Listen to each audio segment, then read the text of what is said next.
कार्यक्रम के प्रायोजक हैं कृषि एवं किसान कल्याण मंत्रालय, भारत सरकार।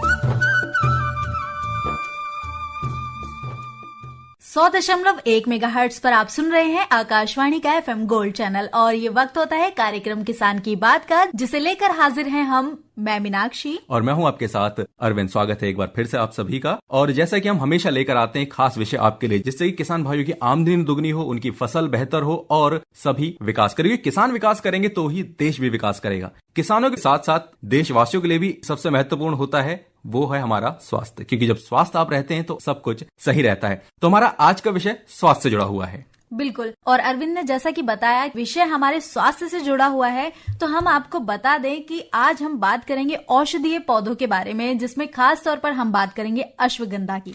जी हाँ, अश्वगंधा को विंटर चेरी के नाम से भी जाना जाता है और ये एक नगदी फसल है। तो जो किसान भाई इसमें लगे हुए हैं और जो इसमें आना चाहते हैं, उन्हें बता दें कि ये बहुत महत्वपूर्ण फसल है। कई तरह के स्वास्थ्य के लाभ हैं इससे और कई तरह की बीमारियों में इसका इस्तेमाल भी होता है, क्योंकि एक औषधीय फसल है और नगदी फसल भी है मीनाक्षी, तो इसका लाभ बहुत है। और हम आपको बता दें कि पश्चिम उत्तर भारत में इसकी विभिन्न प्रदेशों में खेती भी की जाती है और हमारे किसान भाई इसकी खेती कर लाभ भी कमा सकते हैं। जी हाँ, और आप इस फसल की खेती में आना चाहते हैं क्योंकि नगदी फसल है, काफी लाभदायक फसल है, तो आपको कैसे इसकी बुआई करनी है, इसके क्या क्या लाभ हैं, इसी विषय पर आज हम इस कार्यक्रम में बातचीत करेंगे। बिल्कुल, और हमारी बातचीत में हम आपको ये भी बताएंगे किन किन रोगों में ये औषधि प्रयोग की जा सकती है, जिसका हम इस्तेमाल कर सकते हैं अपने स्वास्थ्य के लिए। तो इसी विषय पर हमने बातचीत की विशेषज्ञ डॉक्टर मूलचंद सिंह से। तो आइए सुनते हैं शरदकालीन औषधीय पौधों की खेती, खासतौर से अश्वगंधा के बारे में।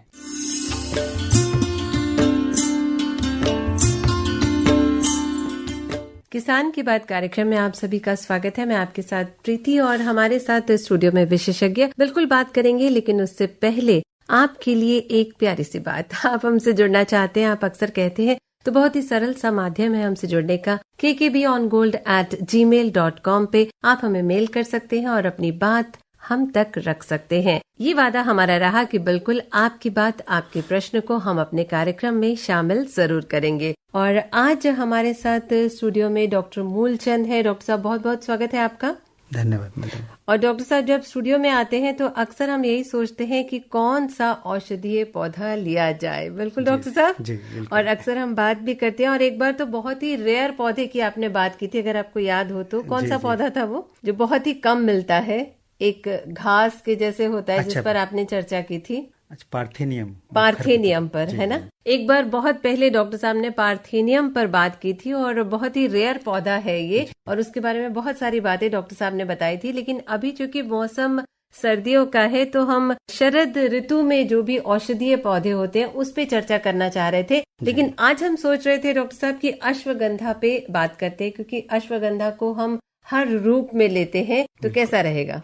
अश्वगंधा की खेती करना बहुत महत्वपूर्ण है जी। और इससे हमारे किसान भाई बहुत अधिक मुनाफा कमा सकते हैं। और ये इतनी इम्पोर्टेंट हर्ब है कि इसको भारत का जिनसेंग कहा जाता है। हमारे देश में चाइना से हम जिनसेंग इंपोर्ट करते हैं जी। लेकिन ये हमारे देश का जिनसेंग है, इसको जिनसेंग की जगह इस्तेमाल किया जा सकता है। बिल्कुल, तो इस पे हम चर्चा करेंगे। उससे पहले हम आपको बता दें, डॉक्टर मूलचंद सिंह प्रधान वैज्ञानिक है राष्ट्रीय पादप आनुवांशिक संसाधन ब्यूरो में, और आज गोल्ड के स्टूडियो में है। तो डॉक्टर साहब, जैसे हमने कहा था कि हम अश्वगंधा पे बात करेंगे, तो अश्वगंधा की खेती के लिए किस तरह की भूमि होनी चाहिए, किस तरह की जलवायु होनी चाहिए? देखिए, अश्वगंधा एक जंगलीय पौधा है जी। और इसको विभिन्न प्रकार की भूमियों में सफलतापूर्वक उगाया जा सकता है। वैसे इसके लिए बलुई दोमट भूमि सर्वोत्तम होती है, क्योंकि इसकी जड़ें इस्तेमाल की जाती हैं, इसलिए चिकनी मिट्टी इसके लिए उत्तम नहीं होती। मिट्टी का pH मान 5 से 8 के बीच होना चाहिए। इसका मतलब है कि इसको हल्की क्षारीय और अम्लीय भूमि में भी सफलतापूर्वक उगाया जा सकता है। इसके साथ साथ मैं किसान भाइयों को बताना चाहूंगा कि जो जमीन है जहां पर कोई दूसरी फसल पैदा नहीं होती है, जिसको वो ऐसा समझते हैं कि ये बेकार भूमि है, वहां पर वो अश्वगंधा की खेती करें। अश्वगंधा की फसल बहुत अच्छी होगी और इसको मैदानों से लेकर पहाड़ों तक 1500 मीटर की ऊंचाई तक सफलतापूर्वक उगाया जा सकता है। इसमें कोई खाद या उर्वरक देने की जरूरत नहीं होती है। इसमें कीड़े और बीमारियां भी बहुत कम लगती हैं और इसका हमारे जो आयुर्वेदिक विज्ञान है उसमें बहुत ज्यादा उपयोग होता है।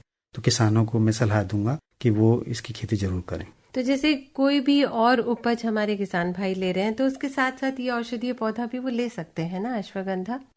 नहीं, इसकी मिश्रित खेती नहीं की जा अलग से सकती, किया लेकिन जो ऐसी जमीन है जहाँ पर कोई दूसरी फसल नहीं हो पाती है, कम उपजाऊ जमीन है, या जहाँ पर सिंचाई के साधन उपलब्ध नहीं है, ऐसी जगह पर अश्वगंधा की खेती करनी चाहिए। जैसे अगर हम दिल्ली एनसीआर की बात करें तो यहाँ पर आसानी से हो बहुत जाएगी ना? आसानी से हो जाएगी और इसमें कोई शक नहीं। कोई दिक्कत नहीं है। अच्छा डॉक्टर साहब, ये बताइए कि अश्वगंधा की उन्नत प्रजातियां कौन कौन सी हैं? अश्वगंधा विशेष रूप से मध्य प्रदेश और राजस्थान में बहुत अधिक उगाया जाता है। तो मध्य प्रदेश में जो जवाहरलाल नेहरू कृषि विश्वविद्यालय है, उन्होंने इसकी 3 प्रजातियां विकसित की हैं। एक जवाहर सुगंध 20, जवाहर सुगंध 22 और जवाहर सुगंध 134। इसके अलावा जो हमारा central institute of medicinal and aromatic plants है लखनऊ में, उन्होंने इसकी 2 उन्नत प्रजातियां विकसित की हैं, जिनके नाम है पोषिता और रक्षिता। तो किसान भाई इनमें से कोई भी प्रजाति लगा सकते हैं और सारी प्रजातियां बहुत अच्छी उपज देती हैं। बहुत बेहतर है। और कहाँ से प्राप्त की जा सकती है? ये तो जो जवाहर अश्वगंध है, ये जबलपुर से प्राप्त की जा सकती है। या किसान भाई उनके नजदीक में जो भी कृषि विज्ञान केंद्र है, हर जिले में एक कृषि विज्ञान केंद्र है, वहाँ पर तो कृषि विज्ञान केंद्र से भी उनको ये प्रजातियां मिल सकती हैं। और अगर नहीं है तो वो नजदीक के कृषि विश्वविद्यालय से भी ये प्रजातियां ले सकते हैं। तो बिल्कुल, अब हमने ले लिया है पौधा, तो अब बारी आती है उसकी बुआई करने की। तो अश्वगंधा की बुआई कैसे करें? अश्वगंधा की बुआई के लिए एक तो जमीन को कम से कम 2 बार जुताई कर लेनी चाहिए और हर जुताई के बाद उसमें पाटा लगाना जरूरी है, ताकि मिट्टी भुरभुरी हो जाए। इसको 2 तरीके से बुआई कर सकते हैं। एक तो हल के पीछे कूड़ों में, और दूसरी नर्सरी लगाकर पौध तैयार करते हैं और फिर पौध का पौधारोपण करते हैं खेत में। तो कूड़ में बुआई करने के लिए 30 सेंटीमीटर की दूरी पर कूड़ बनाए जाते हैं और कूड़ से बुआई करने में लगभग 10 से 12 किलोग्राम बीज की आवश्यकता होती है। बीज इसका बहुत छोटा होता है, इसलिए उसमें थोड़ी खेत की मिट्टी मिला लेनी चाहिए, ताकि ज्यादा बीज बुआई के समय पर ना गिरे। और जो किसान भाई नर्सरी तैयार करके और पौधारोपण करना चाहते हैं, तो 1 हेक्टेयर की रोपाई के लिए लगभग 500 वर्ग मीटर नर्सरी की आवश्यकता होती है। तो उसमें किसान भाई सितंबर के लास्ट में उसमें बीज बो सकते हैं। इसके बाद मिट्टी में उसको अच्छी तरह मिला दें, फिर सिंचाई करते रहें, और लगभग 45 दिन बाद इसके जो सीडलिंग्स हैं वो प्लांटिंग के लिए तैयार हो जाते हैं। तो उसके बाद 30 लाइन से लाइन की दूरी 30 सेंटीमीटर रखते हुए और पौधे से पौधे की दूरी 10 सेंटीमीटर रखते हुए इसकी रोपाई कर देते हैं। रोपाई करने के तुरंत बाद उसमें सिंचाई करने की जरूरत होती है। जैसे आपने कहा सितंबर के महीने में, तो अभी फिलहाल क्या काम चल रहा होगा? अभी इस समय कुछ किसान भाई अश्वगंधा की पौध लगा रहे होंगे, या जो लगा चुके होंगे अक्टूबर में, तो और 1 महीना हो चुका है, तो उसमें निराई गुड़ाई करने की जरूरत होगी और सिंचाई की भी जरूरत। डॉक्टर मूलचंद, आपने जिक्र किया था बीच में कि इसमें 2 जुताई की आवश्यकता होती, 2 बार जुताई की। फिर उससे पहले आपने पीएच मान का भी जिक्र किया था कि इतना होना चाहिए। तो इसका मतलब है कि मिट्टी की जांच बहुत जरूरी है इसके लिए पहले? नहीं, इसके लिए मिट्टी की जांच जरूरी नहीं है, क्योंकि अगर भूमि अम्लीय है, भूमि 3 तरह की होती है, तो अम्लीय होती है या क्षारीय होती है, या उसका जो है न्यूट्रल पीएच मान होता है। न्यूट्रल तो 7 होता है, तो इसलिए मैंने बताया कि 5 से 8 के बीच। जो 7 से नीचे हैं वो भूमि अम्लीय होंगी, और जिनका पीएच मान 7 से ज्यादा है, ऊपर है 8 है, तो वो हल्की क्षारीय होंगी। तो इसलिए इसको किसी भी तरह की भूमि, चाहे अम्लीय हो, क्षारीय हो, या उसका पीएच मान सही हो, उसमें आसानी से किया जा सकता है। और इसको दरअसल जो हमारे खेत में रेजिडुअल पोषक तत्व बचे होते हैं, जब हम पहले कोई फसल उगाते हैं, तो उससे जो पोषक तत्व भूमि में बच जाते हैं, तो इसका पोषण उसी पर कराते हैं। इसके लिए कोई खाद और उर्वरक की जरूरत नहीं है। तो इसलिए जो भूमि कम से कम उपजाऊ हो, वो उससे भी, क्योंकि इसकी जड़ें होती हैं जिनको दरअसल इस्तेमाल किया जाता है, तो इन जड़ों में ऐसी क्षमता होती है कि वो जो भी पोषक तत्व होते हैं जमीन में, उसको आसानी से अवशोषित कर लेते हैं। मैं यही पूछने वाली थी अभी डॉक्टर मूलचंद की खाद और उर्वरक की आवश्यकता होती है, जैसे मैंने तो कैसे करना, तो आपने उसका जवाब खाद और उर्वरक की कोई जरूरत नहीं है। जी, और किसान भाई इसमें थोड़ी गोबर की खाद अगर उनके पास उपलब्ध है तो वो डाल सकते हैं। उससे क्या है कि भूमि की जो उर्वरा शक्ति है वो आगे भी अच्छी बनी रहेगी, उसका टेक्सचर। अब जो महत्वपूर्ण चीज आती है डॉक्टर मूलचंद, वो आती है सिंचाई की। तो सिंचाई कब करें, कैसे करें, ये भी बता दीजिए हमारे किसान भाइयों को। अश्वगंधा की फसल में सिंचाई की बहुत ही कम आवश्यकता होती है। अच्छा। तो एक तो जैसे मैंने बताया कि जब पौधारोपण करते हैं उसके तुरंत बाद एक सिंचाई करने की आवश्यकता होती है, और उसके बाद अगर बारिश नहीं होती है तो 1 महीने के बाद इसकी सिंचाई कर सकते हैं। और अगर उतनी सिंचाई भी उपलब्ध नहीं है किसान भाइयों के पास, तो इसमें 2 जीवन रक्षक सिंचाई कर सकते हैं। जीवन रक्षक होते हैं, जैसे जब फूल बनना शुरू होता है एक सिंचाई उस समय कर दें, और जब फल पकने वाले होते हैं उनमें बीज की सेटिंग शुरू होती है उस समय कर दें, तो वो 2 सिंचाई भी इसके लिए पर्याप्त होती है। तो 2 बार जरूरी है करना, है ना। और खरपतवार भी तो है जो बिन बुलाए मेहमान है, कभी भी आ जाते हैं, तो इनके बारे में खरपतवार अगर हम इसको बुआई के या पौधारोपण के लगभग 1 महीने बाद उसमें मैक्सिमम खरपतवार आ जाते हैं, तो उसकी निराई कर देनी चाहिए और कोशिश करनी चाहिए कि उनको जड़ से निकालना चाहिए। अगर जड़ से नहीं निकालेंगे, ऊपर से काट देंगे, तो उसमें से एक ही पौधे में से और कई शाखाएं निकलेंगी और वो ज्यादा हो जाएंगे। तो किसान भाइयों को चाहिए कि वो इसको जड़ से उखाड़ें, और उसके बाद ये पौधा इतनी तेजी से बढ़ता है कि फिर जगह नहीं छोड़ता उसके लिए, तो वो सप्रेस हो जाते हैं और फिर वो खरपतवार पनप नहीं पाते। तो एक निराई गुड़ाई बुआई के 1 महीने के बाद करना बहुत बुआई के 1 महीने के बाद एक निराई गुड़ाई बहुत जरूरी है। अब जो बात आती है वो आती है कीट और बीमारियों की। तो इस औषधीय पौधे में क्या कीट और बीमारियों का प्रकोप कीट और बीमारियां भी इसमें बहुत कम लगती हैं। ऐसा देखा गया है कि कीटों में तो जैसे दीमक होती है खेत में, या एक व्हाइट ग्रब होती है, सफेद सूंडी जिसे कहते हैं, वो लगती है, और या निमेटोड लगते हैं। तो उसके लिए किसान भाई फ्यूराडेन ग्रेन्यूल्स आते हैं, उसको 5 से 6 किलोग्राम प्रति हेक्टेयर की दर से अंतिम जुताई के समय खेत में मिला दें और उसके बाद इसकी बुआई कर दें। तो उससे निमेटोड भी मर जाएंगे, दीमक भी नहीं लगेगी, और जो व्हाइट ग्रब है वो भी खत्म हो जाएगी। और जो किसान भाई ऑर्गेनिक तरीके से इसकी खेती करना चाहते हैं, तो वो 1 मुट्ठी भर नीम केक लेकर हर पौधे की जड़ में रख दें, मतलब मिला दें मिट्टी में, तो उससे इसको पोषक तत्व भी मिलेंगे और इसमें कोई भी बीमारी या कीड़ा नहीं लगेगा, और आप ऑर्गेनिकली, ये तो आपने जैविक बता दिया है ना, तो और बहुत सरलता और से इसको जैविक तरीके से ही उगाना चाहिए, क्योंकि इसका दवाइयों में इस्तेमाल किया जाता है। ये बहुत महत्वपूर्ण औषधि है। इसको जो है शारीरिक और मानसिक दुर्बलता में बहुत सारी दवाइयां बनाई जाती हैं, ह्यूमन बीइंग को दी जाती हैं। इसके अलावा मानसिक तनाव, अनिद्रा, अवसाद और जो स्ट्रेस वगैरह होती हैं, उसके लिए भी ये बहुत ही महत्वपूर्ण है अश्वगंधा, और अक्सर कहते भी हैं, है ना।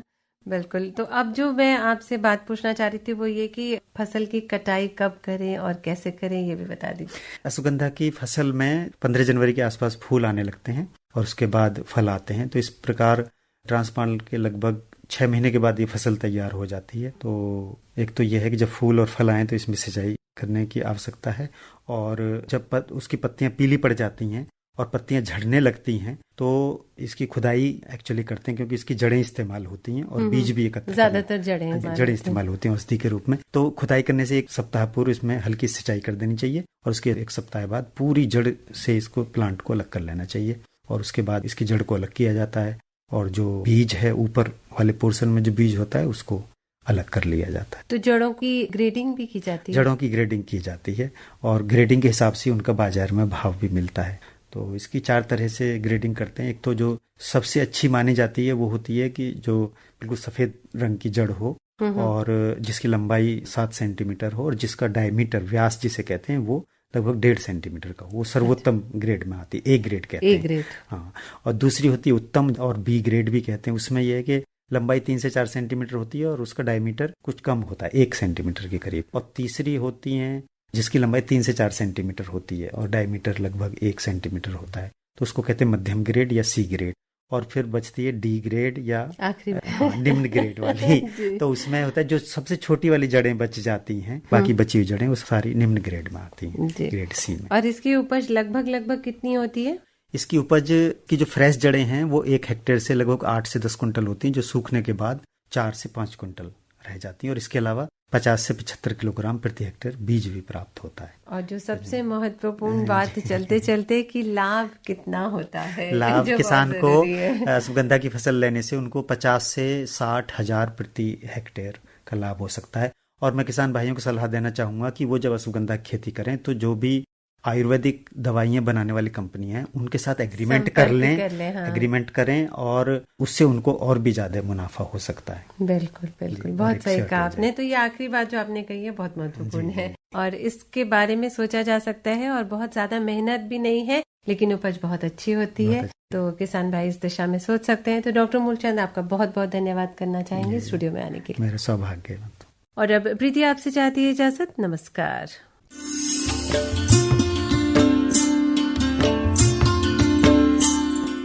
अभी आप सुन रहे थे शरदकालीन औषधीय पौधों की खेती, खास तौर से अश्वगंधा, जिस पर जानकारी दे रहे थे डॉक्टर मूलचंद सिंह। और अरविंद, हम आशा करते हैं कि हमारे श्रोताओं को इससे बेहद जानकारी मिली होगी, और साथ ही साथ हम हमेशा अपने श्रोताओं को ये भी बताते हैं कि यदि उनके दिमाग में कोई सवाल आ रहा है इस विषय से संबंधित या किसी भी विषय से संबंधित जानकारी जो वो हमसे जानना चाहते हो, तो वो हमें पत्र भी लिख सकते हैं। हमारा पता है किसान की बात, कमरा नंबर 612, नव प्रसारण भवन, आकाशवाणी भवन, संसद मार्ग, नई दिल्ली 110001।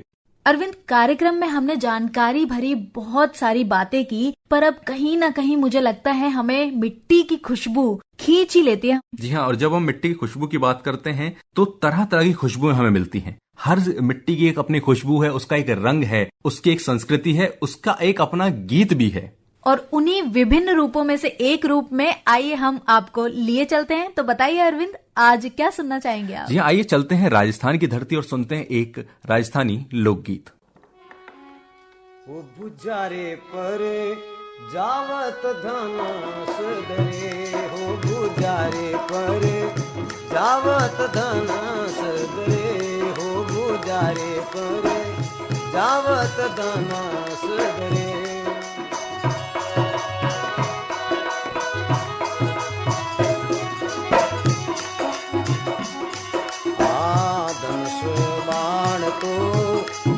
रघु करे मेरे दस बाण को लिया रघु करे मेरे, पीतांबर से कमरी कसे ओ भुजारे पर जावत धनस धरे, ओ भुजारे पर जावत धनस धरे।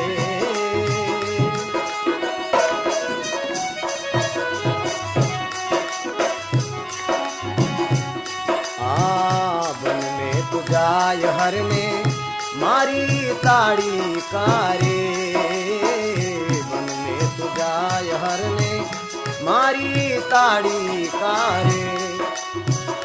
दुष्टरी फौज दड़े ओ बुझारे परे जावत धनस धरे, ओ बुझारे परे जावत धनस धरे।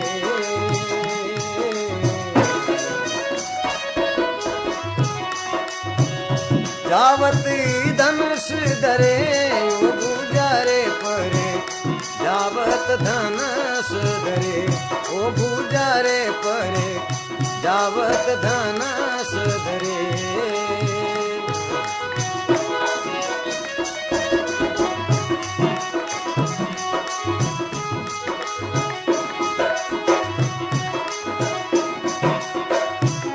जी कयग सम पूरण करिया रे,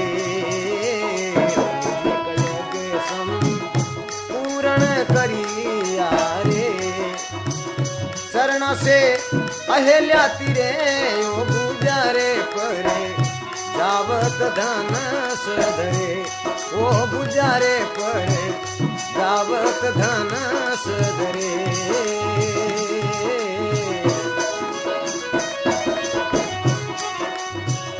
जावत धनुष धरे ओ बुझारे परे जावत धनुष धरे, ओ बुझारे परे जावत धनुष धरे।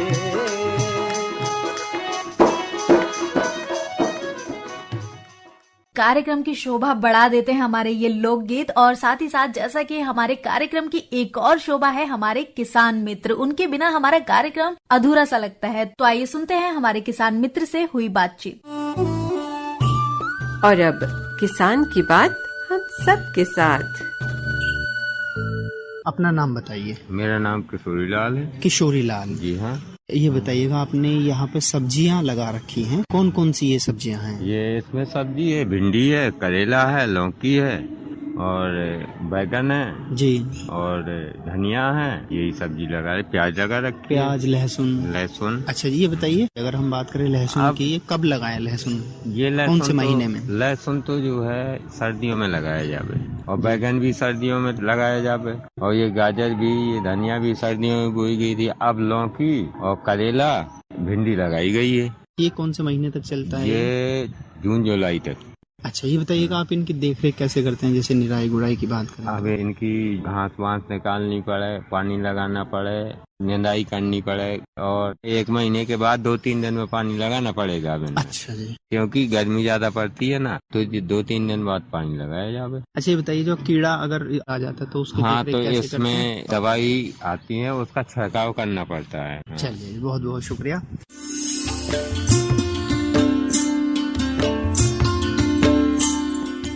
किसानों के लिए एक महत्वपूर्ण जानकारी। किसानों और कस्टम हायरिंग केंद्रों द्वारा कृषि यंत्र किराए पर देने हेतु भारत सरकार द्वारा विकसित CHC mobile app CHC farm machinery यानी CHC FARMMACHINERY नाम से गूगल प्ले स्टोर पर उपलब्ध है। किसान अपनी स्पर्धात्मक दर पर इस ऐप से कृषि मशीनरी किराए पर ले सकते हैं। किसान भाई और बहन इस ऐप का अधिक से अधिक उपयोग करके लाभ प्राप्त कर सकते हैं। तो आइए इसी से जुड़ी हुई इस जानकारी को सुनते हैं।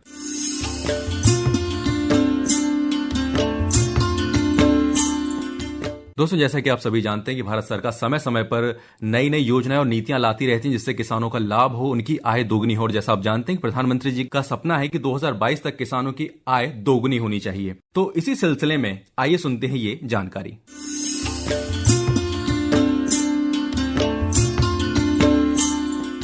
किसान की बात कार्यक्रम में आप सभी का स्वागत है। और जब कुछ विशेष बात होती है हम आपसे जरूर मुलाकात करते हैं। स्टूडियो में हमारे साथ डॉक्टर YR मीना। और मीना जी, हमें बहुत खुशी है, बहुत हर्ष है कि रबी फसलों का न्यूनतम समर्थन मूल्य 2020-21 के लिए निर्धारित कर दिया गया है सरकार द्वारा। हम चाहेंगे उस पर प्रकाश डालें। बिल्कुल, आपने ठीक कहा कि सरकार हर सीजन में जब भी फसल का सीजन चालू होता है ये निर्धारित करती है न्यूनतम समर्थन मूल्य। अभी रबी की हम चर्चा करते हैं तो इसमें 6 प्रमुख फसलों का न्यूनतम समर्थन मूल्य सरकार ने घोषित किया है। और ये जो प्रमुख फसलें हैं इनमें गेहूं, जौ, चना, मसूर, रैपसीड मस्टर्ड यानी सरसों और कुसुम्ब जी। तो इन सब का अब बढ़ोतरी की अगर हम बात करते हैं तो 2019-20 की तुलना में अभी जो बढ़ोतरी की है वो 85 रुपए से लेकर 325 रुपए प्रति क्विंटल तक। जैसे मैं कहूंगा गेहूं में 85 रुपए की बढ़ोतरी की गई है और इसका अभी जो न्यूनतम समर्थन मूल्य है 1840 के मुकाबले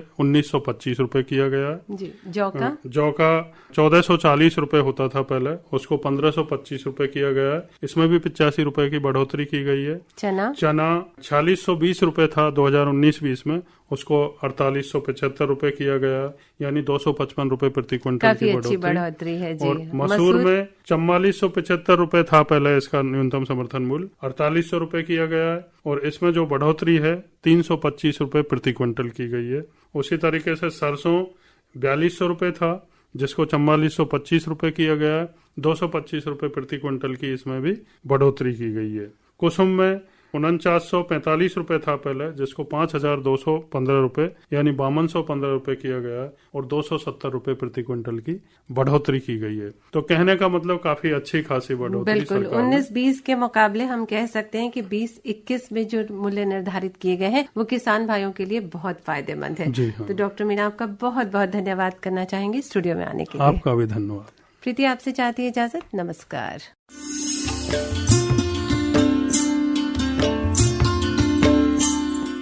आप जुड़े हैं कार्यक्रम किसान की बात से आकाशवाणी के FM गोल्ड चैनल पर। और साथियों, हम अपने कार्यक्रम में अपने श्रोताओं के लिए लेकर आते हैं मौसम का हाल और बताते हैं कि मौसम क्या करवटें बदल रहा है। तो आइए जानते हैं आज के मौसम का हाल। और अब मौसम की बात किसान के साथ। ग्रामीण कृषि मौसम सेवा कृषि भौतिकी संभाग से प्राप्त सूचना के अनुसार सप्ताह के दौरान आसमान में धुंध छाई रहेगी। दिन का अधिकतम तापमान 25 डिग्री सेल्सियस, दिन का न्यूनतम तापमान 14 डिग्री सेल्सियस, बादलों की स्थिति 3 ऑक्टा, सापेक्षिक आर्द्रता अधिकतम 85%, सापेक्षिक आर्द्रता न्यूनतम 36%, हवा की गति 4 किलोमीटर प्रति घंटा, हवा की दिशा पश्चिम उत्तर पश्चिम। किसानों को सलाह है कि खरीफ फसलों के बचे हुए अवशेषों को ना जलाएं क्योंकि इससे वातावरण में प्रदूषण ज्यादा होता है जिससे स्वास्थ्य संबंधी बीमारियों की संभावना बढ़ जाती है। इससे उत्पन्न धुंध के कारण सूर्य की किरणें फसलों तक कम पहुंचती है जिससे फसलों में वाष्पोत्सर्जन व भोजन बनाने में कमी आती है। इस कारण फसलों की उत्पादकता व गुणवत्ता प्रभावित होती है। किसान चने की बुआई में और अधिक देरी न करें। छोटी एवं मध्यम आकार के दाने वाली किस्मों के लिए 60 से 80 किलोग्राम तथा बड़े दानों वाली किस्मों के लिए 80 से 100 किलोग्राम प्रति हेक्टेयर बीज की आवश्यकता होती है। किसान इस मौसम में जई तथा बरसीम की बुआई कर सकते हैं। जई की उन्नत किस्में JHO 822, OL 9 और पूसा ओट 5 तथा बरसीम की उन्नत किस्में वरदान, बुदेल, बरसीम 1, मस्कावी, JB 3, बीज दर जई 80 से 100 किलोग्राम प्रति हेक्टर और बरसीम 25 से 30 किलोग्राम प्रति हेक्टर। समय पर बोई गई सरसों की फसल में विरलीकरण तथा खरपतवार नियंत्रण का कार्य करें। इस मौसम में किसान मसूर की बुआई कर सकते हैं। उन्नत किस्म पूसा मसूर 5 L 4594 बीजों को राइजोबियम और PSB के टीका कल्चर से अवश्य उपचार करें। वर्तमान मौसम आलू की बुआई के लिए अनुकूल है, अतः किसान आवश्यकता अनुसार आलू की किस्मों की बुआई कर सकते हैं। उन्नत किस्में कुफरी बादशाह, कुफरी ज्योति, कम अवधि वाली किस्म कुफरी अलकार, कुफरी चंद्रमुखी, कुफरी बहार, कुफरी सदाबहार। किसान गाजर की नेटिस किस्मों जैसे पूसा यमदाकिनी, मूली की यूरोपियन किस्मों जैसे पूसा मृदुला, चुकंदर की किस्म क्रिमसेन ग्लोब तथा शलगम की स्नो बोल किस्मों की बुआई इस समय कर सकते हैं। वर्तमान मौसम प्याज की बुआई के लिए अनुकूल है। बीज दर 10 किलोग्राम प्रति हेक्टर। बुआई से पहले बीजों को कैप्टान एट 2.5 ग्राम प्रति किलोग्राम बीज की दर से उपचार अवश्य करें। तो ये था आज का मौसम का हाल और कृषि परामर्श।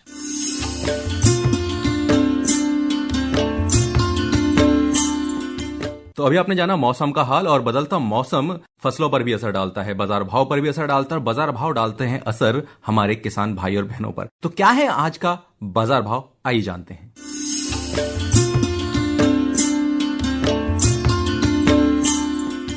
आजादपुर मंडी से प्राप्त बाजार भाव। सेब प्रति किलो 105 रुपए, अमरूद प्रति किलो 40 रुपए, अनार प्रति किलो 160 रुपए, चीकू प्रति किलो 68 रुपए, कीवी प्रति किलो 100 रुपए, माल्टा प्रति किलो 60 रुपए, आंवला प्रति किलो 22 रुपए, अरबी प्रति किलो 36 रुपए, बेबीकॉर्न प्रति किलो 50 रुपए, बथुआ प्रति किलो 36 रुपए, बैंगन प्रति किलो 12 रुपए, ब्रोकली प्रति किलो 46 रुपए, गाजर प्रति किलो 55 रुपए, लहसुन प्रति किलो 170 रुपए, भिंडी प्रति किलो 26 रुपए। तो ये थे आज के बाजार भाव।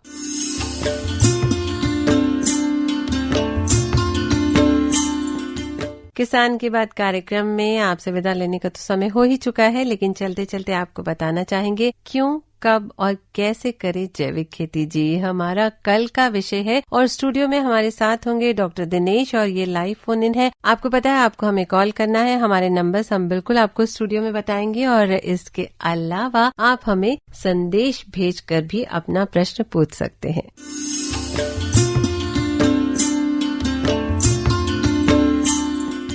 अरविंद, हमारे श्रोता अपनी प्रतिक्रिया, अपनी राय, अपने विचार हमसे साझा भी कर सकते हैं ईमेल के माध्यम से, और हमारी ईमेल आईडी है kkbongold@gmail.com। जी हाँ, तो आप तारीफ करना चाहते हैं तो आप जरूर तारीफ भी कीजिएगा, लेकिन अगर आप कुछ और जानकारी चाहते हैं, कोई खास विषय है जिसके बारे में आप जानना चाहते हैं, तो वो भी आप में जरूर लिखिएगा। आपकी सभी बातें हमारे सर आंखों पर रहेंगी। लेकिन फिलहाल घड़ी की सुइयां कहती हैं कि आज की कड़ी यहीं समाप्त की जाए। तो आप सबसे दोबारा मुलाकात होगी एक नए विषय के साथ। तब तक के लिए मुझे अरविंद को और मुझे मीनाक्षी को दीजिए इजाजत। नमस्कार। इस कार्यक्रम के प्रायोजक थे कृषि एवं किसान कल्याण मंत्रालय, भारत सरकार।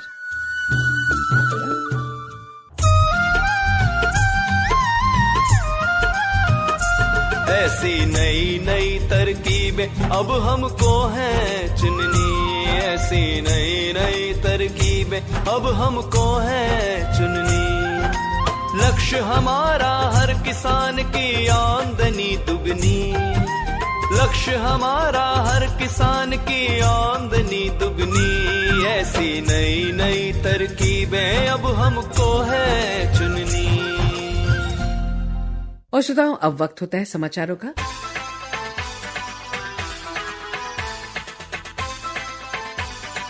आज की ताजा